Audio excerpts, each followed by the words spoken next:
أعوذ بالله من الشيطان الرجيم. بسم الله الرحمن الرحيم. لا يؤاخذكم الله باللغو في أيمانكم ولكن يؤاخذكم بما كسبت قلوبكم والله غفور حليم.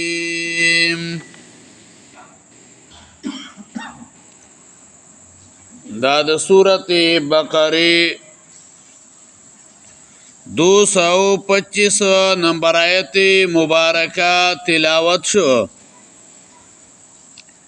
لا یؤاخذکم اللہ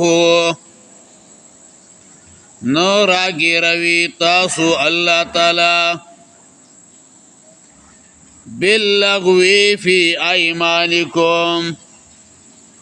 فاللغو عادتی قسم نستاسو ولکن یؤاخذکم لیکن رانی ستاسو بما کسبت قلوبکم پاغی چکلی وی زلون ستاسو والله غفور حلیم او الله ډیر بخون کې حلیم صبرناک دے. په دې آیت کې د قسم کولو بعض احکام او حکم اغا ذکر کیا. د دې آیت د مخکې سره ربط او مناسبت داره. مخکې د ډیرو قسمونو کولو نه منع وشوه چې د الله نوم به بیزه مې استعمالوي. نو اوس وایه چې کله انسان عادتي قسم کوي لکه د عربو عادت دی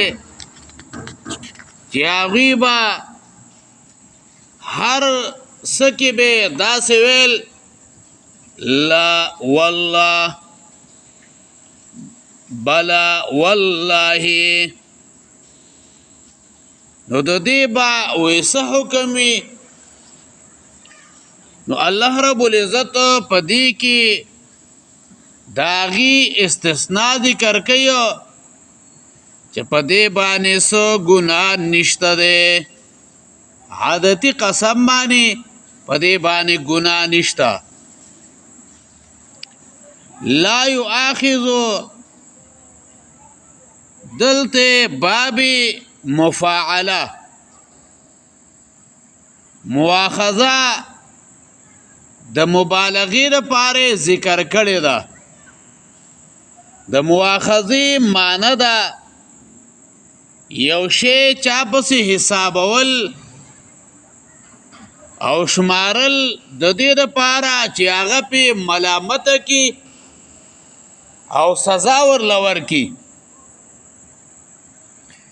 لا یؤاخذکم الله ننسی الله تاسو لرا باللغو فی ایمانکم فبی ارادی قسمونو استاسو کی. باللغو لغا یلغو لغوان د دې معنی دا باطل خبرې کولو سره او کله دا په معنا د هغه خبرې سره دی چې هغه پریوت خبره یو د غیر پارس اعتبار نه یو او دې ته خطا هم ویل کېږي. خودلته عادتي او بی ارادي او غیر اختیاري قسم کول هغه مراد دی. امام بخاری رحمه الله د ام المؤمنین عائشہ رضی الله عنها نه روایت ذکر کړي چې دا آیت د هغه خلکو بارک نازل شوه چې غیر شعوري تور سره دا سویا لا والله بلا والله دا کلمات هغه به ویلو نو دا د هغه بارک نازل شوه یعنی هغه الفاظو د قسم چې په جبه باندې وي خو بی اراده بغیر د اراده نه وځي او د زړه سره هیڅ قسمه تعلق اغنیا نه پکې صد پایدي اراده کلی وي او نه پکې صد نقصان صرف د خبرو په مینس کې تکیا کلام د پاره یا د تاکید د پاره ذکر کولای شي ولیکن کم قسمونه چې د زړه قص او ارادي سره وي لکه یو انسان قسم په دې باندې کوي چې زما په دې پلان کې باندې دا حق ده نو یو انسان د خپل حق په بل باندې هغه ثابتوي یا د ځان نه په ضرر د پکې نقصان پر ځان نه د پکې نو کله الله رب العزت نومي په غلطه طریقه باندې استعمال کو نو الله رب العزت با د انسان رانیسي او په جائز کار کې کله ځلنه قسم وکړو او بیا یې پورا کو نو ګناه هغه په د باندې نشته ده لکه یو انسان دا ویل زما د الله په ذات باندې قسمی زبد پلان کې خکار کوم او بیا هغه کار وکړو نو دې په دې باندې ګناهګار نه دی بس یو خبره ده بیا علما وایي چې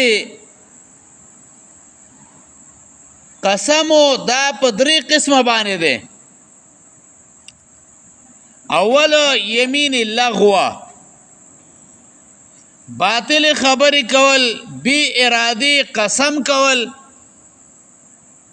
دیتا یمین اللغوه ویل کېږي یو تعریف علماء دغه کړی دی دویم قولو د امام مالک رحمه الله ده امام مالک رحمه الله فرمایي چې انسان په یو شی باندې قسم وکي او د ګمان دار چې دا شی هم دغه شانی وي خو لیکن بیا ښکار شي چې هغه شی هغه شان نه ده د ګمان خلاف ده یعنی په دروغ باندې قسم کول ګمان دار چې دا شی به دغه شان وي خو واقع کې هغه شان نه وي لکه یو انسان قسم وکي چې ما دا کارو نه دی کړی او حالان کې هغه کار یې کړی وي او هیر شوی وي د انسان نه نو امام مالک رحمه الله هغه وایي چې ما ته دا تعریف هغه را رسېدلی دی هغه تعریف دا دی لکه تا یو کار نه دی کړی او ستا ګمان دا دی چې ما دا کار څه دی کړی مې دی خو بیا ښکاره شي چې یاره قسم ته په دې باندې وکړي چې ما نه دی کړی او دا در نه هیر شوي نو دې ته ویلی کېږي یمین اللغوه سورت مائده کې وایي بما عقدتم الایمان رانی ول په هغه وخت کې دي چې زړه په مضبوط والی سره وي نفس قسم باندې رانیول نشته دی چې د زړه اراده وي په هغې باندې نیول شته چې د زړه اراده نه وي نو بیا په هغې باندې نیول نشته بعض علما ویه لغوه ویلی کېږي اللغو ما لم یقصد به الکذبه لغو هغه قسم دی چې اراده د دروغو نه لري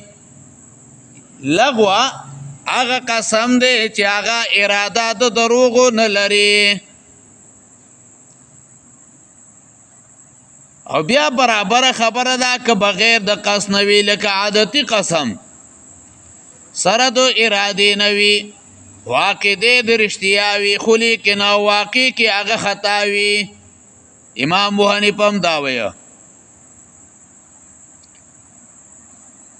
د لغوی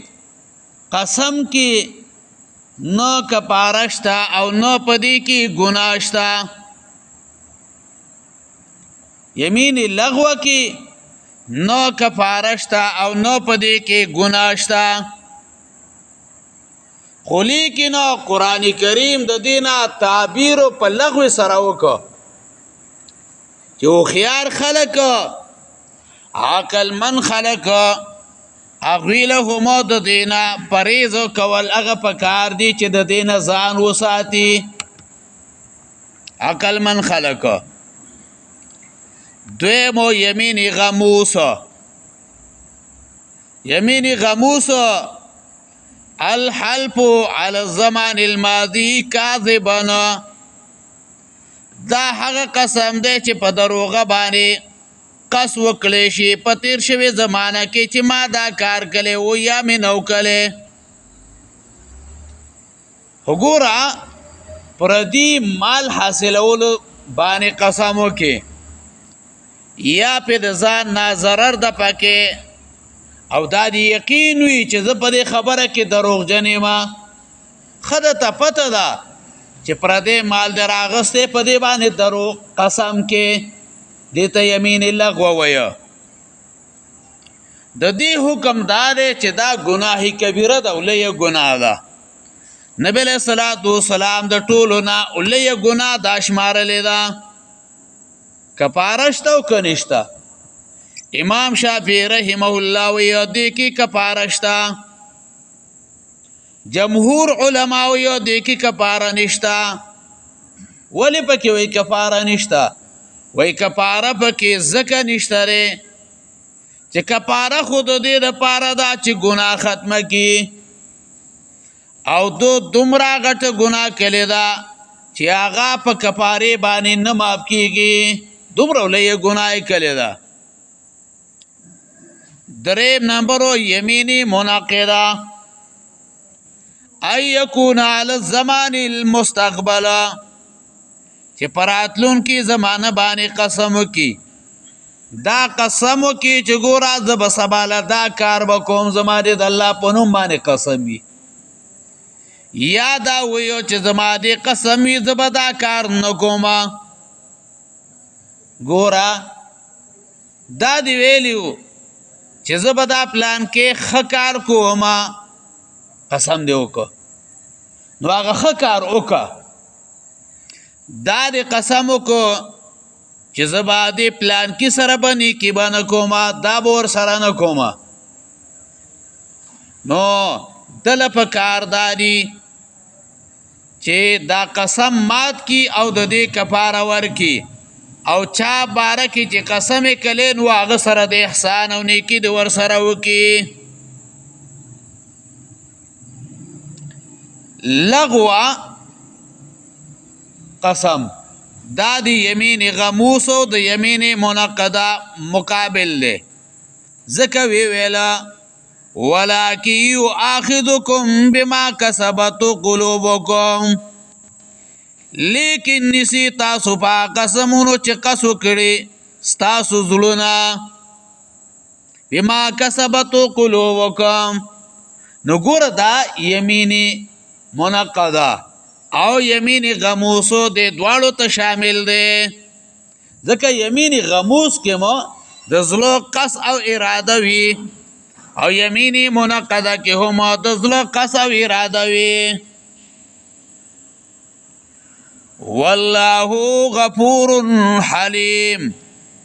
او الله بخون کې حلیم صبرناک دی الله غفور دی زکه تاسو په لغوی قسم سره نه رانیسئ والله غفور الله غفور دی تاسو په لغوی قسم سره نه رانیسئ او د زلو د قسم د ماتولو د پاره په صورت کې لارې درله پیدا کړه چې کفاره د هغې دپاره مقرر کړه حلیمي ذکر کړه چې ګوره په جلتۍ سره سزا در نه کړه په یمین غموس کې حلیمي ذکر کړه چې ګوره یمین غموس کې درله په جلتۍ باندې سزا هغې درله در نه کړه غفور مبالغه دا په ګناه پټولو د هغې په سزا ساقطولو حلیم او د حلم نه دی په لغت کې سره د قوت او د قدرت نه په آرام او دمې دمې سره یو کار کول دی حلیم ویلی کېږي هغه ذات ته چې که د هغو په جانب کې تقصیر او کوتاهي وشي نو په جلتۍ باندې بدله نه اخلي او په غفلت باندې غضب نه کوي غصه نه کوي عذر قبلوي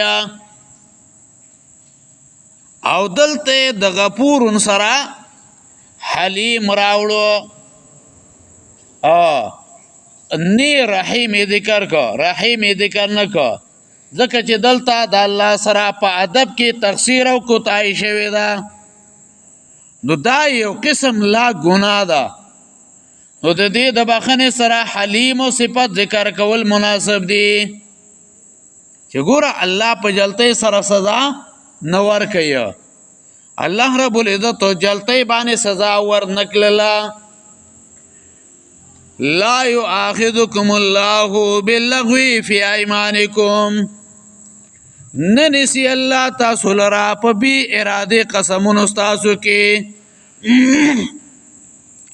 ولکن یؤاخذکم بما کسبت قلوبکم لیکن نسی تاسو پا قسمونو چې قسو کړي زلون ستاسو والله غفور حلیم الله بخون کې حلیم و صبرناک دے اللهم قوینا فی رضاک واجرنا من خزي الدنيا وعذاب الآخرة اللهم رحمنا بك اللهم رب حال عنك اللهم مصائب وتكاليف نفسك اللهم ذرية دينك